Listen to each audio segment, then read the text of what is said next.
Garrett's a good friend of mine. So I'm such an honor to be here with everyone that came to watch him. So I'm just the guy, the opener. You know, I used to do stand-up comedy. I know what I am and I know what I'm not. But it was fun when we did that trip. He had a guy come. Garrett doesn't do anything halfway, by the way. And so he hired two of the top underwater photographers in the world to go with us to the Bahamas.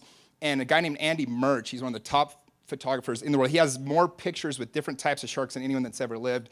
And it was funny because I got my favorite picture I've ever had is actually with Garrett. And they asked me to pick one photo for the event, but I was like, if we pick the same photo, I'm going to feel stupid, and he'll tell the story much better, so I'll pick something else. But the guy, Andy, one of the things that he said to us on that trip, he said, when we look back on our lives, the coolest part about photography is we don't remember all the details of our lives, but what we remember most is those moments. And he said, I want to create a life of moments because the more moments I can go out and create with my life, the longer it'll feel like my life was at the end of my life. And I think that's true with everybody. Like, your youth is only as memorable as the memories that you have. And so I picked, this is one of the most memorable days of my life. And I picked this photo because there's a huge story behind this. This was at the Super Bowl 2 years ago after the Patriots came back. They were down 28-3 in the third quarter to the Falcons. The biggest upset or comeback in the history of the Super Bowl. Came back, won 34-28. This is Kyle Van Noy and his wife, Marissa. Kyle's one of my best friends. And I had the opportunity to actually have a family pass to go on the field with those guys. But there's a huge backstory, and the reason I chose this photo is kind of that backstory, and it kind of really sums up my whole philosophy on life, because I think most people, unfortunately, kind of take life as it comes at them. They just kind of, if your neighbor happens to live next to you, you become friends with him, or the person that you went to school with is the person you spend the rest of your life being around, or you one day chose a career and that's what you did for the rest of your life. And the thing that I love most about people like the Yahweh family, Garrett, and people like this is that they've decided what they want their life to look like, and then they went out and they created that life. And that, to me, is the most powerful thing that you can do, is build a life by design. So I want to back up a little bit. 2011, I was living in Provo, and it was Christmas time. It was like just after Thanksgiving, and I'd been single for like 8 or 9 Christmases in a row. I'm in Provo, feeling bad for myself. Shaming myself for the cultural norm of being married much earlier than that. And I was just kind of getting down on myself, and I hated that. I'm not usually like that. And I said, you know what, I'm sick of feeling sorry for myself. I'm going to go do something this Christmas for somebody else. I was told once that that's how you overcome being depressed or anything like that. So I said, you know what, I'm going to go out and do something cool. I'm going to sponsor an event, raise some money for Sub for Santa, and we're going to go out and give Sub for Santa to 2 families. I was like, if we can get $1,500 from an event, do Sub for Santa for 2 families, that will be like the coolest way I can spend my Christmas. So I decided, because I make bad, good decisions, to do a date auction off all my friends. And it actually worked really well. It turned out I had some pretty attractive friends. Marissa Powell at the time was Miss Utah. Kyle was the star football player at BYU. I ended up getting 15 girls and 15 guys. And we did this auction, and we actually ended up raising over $30,000. And we were able to give Christmas to like 200 and something kids. Yeah. And the funniest part about it was the effort it takes to find 200 kids to buy presents, wrap, and deliver. I had like a whole army. I literally had like 75 people helping me that Christmas, and it became one of my favorite Christmases I've ever had in my life. But a side product of that was Kyle and I were acquaintances, and Marissa and I were acquaintances, but at the auction is where they got introduced, and they met at the auction, and kind of hit it off and started dating. Well, fast forward a couple years, they ended up getting married. And the reason I love this photo so much, so it looks like in this photo, like that's a dream scenario, one of the best days of my life, one of the best days of Kyle's life, Marissa's, the whole thing, right? I mean, that's a moment that was created. But the backstory of that, how that came about, Kyle got drafted by the Lions his rookie year, and he got injured his first year, got injured his second year, and everybody in Detroit just hated him. They just thought this guy was a bust. Nobody liked him. Meanwhile, Marissa, at the same time, before she got married to Kyle, was running for Miss America.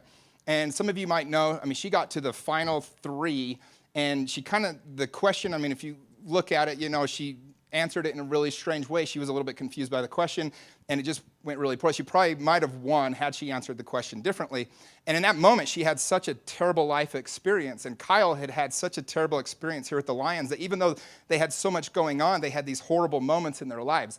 And what happened, what I thought was so amazing was if she won Miss America, which she was probably going to win, she's amazing, very smart human, her and Kyle probably don't work out because they just started dating. She'd have been all over the country. There's no way they end up with each other. And so that, to me, one of the coolest parts about how their story ended was that moment of trial, or that moment of defeat, I guess you could say, turned into something so beautiful to me. And then 4 months before this, Kyle's on the Lions. He's about to get cut. And they actually traded him to the Patriots in the middle of the season, 10 games in. And the Patriots traded Kyle and a 6th-round pick for a 5th-round pick. So basically, he was a throw-in to move up 1 round in the draft. Basically, they got rid of him. They let him go, essentially. And he goes to the Patriots. He was nervous, didn't know what was going on. And he tells a story. I interviewed him on my podcast. And he tells a story. The first day he's at Patriots practice, he's trying to figure this all out. He said, Coach Belichick, who's probably the best coach that's ever lived, he's the most Super Bowls of any coach ever, the whole bit. He says he's walking by Kyle, because I said to Kyle, I said, how did you adjust? And he goes, that first day, I didn't know what was going on. And then Coach Belichick walked by him, and all he said, he's sitting there twirling his stupid whistle, and all he said to Kyle was one sentence. He just looked at me and said, I always get my guys. And Kyle was like, my whole life changed in that moment. Finally felt wanted, felt like I was in a spot where I could contribute. Anyways, long story short, ends up causing a big fumble sack in the AFC Championship, plays great in the Super Bowl. And this moment was created in that span of time. 4 months went from literally not knowing if his career was going to advance to being a Super Bowl champion. And the thing that I love the most is how hard Kyle worked through that entire time. He never let the defeat get to him. He always had the confidence that he was going to come out of that. To me, this photo means so much because in a moment of my own sadness, of my own feeling sorry for myself, I decided to do something for other people. And I decided that, you know what, I'm going to get outside my comfort zone and I'm going to create something that can benefit other people's lives. I had no idea at the time I was going to come out of that. I thought 3 kids were going to get Christmas. I had no idea. But because of that, so much more has come out of that. So many lives have been blessed. And it's one of those things people ask me all the time. Jimmy, how do you know so many people? How do you have so many events going on in your life? How do you do so much stuff? And there's one word that I invite all of you guys to remember from this entire thing is action. Just take action. If I'd have sat home and felt bad for myself and watched Elle 45 times that Christmas, I probably wouldn't have known what I was missing out on. I probably never would have known whose lives weren't benefited because I didn't do anything else different with my life.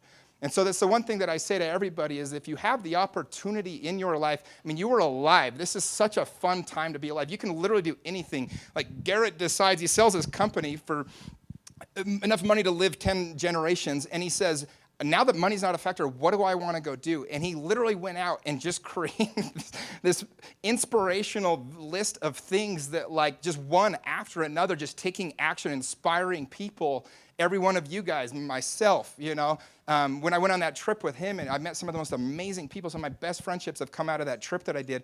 And all these things happened because a person took some action.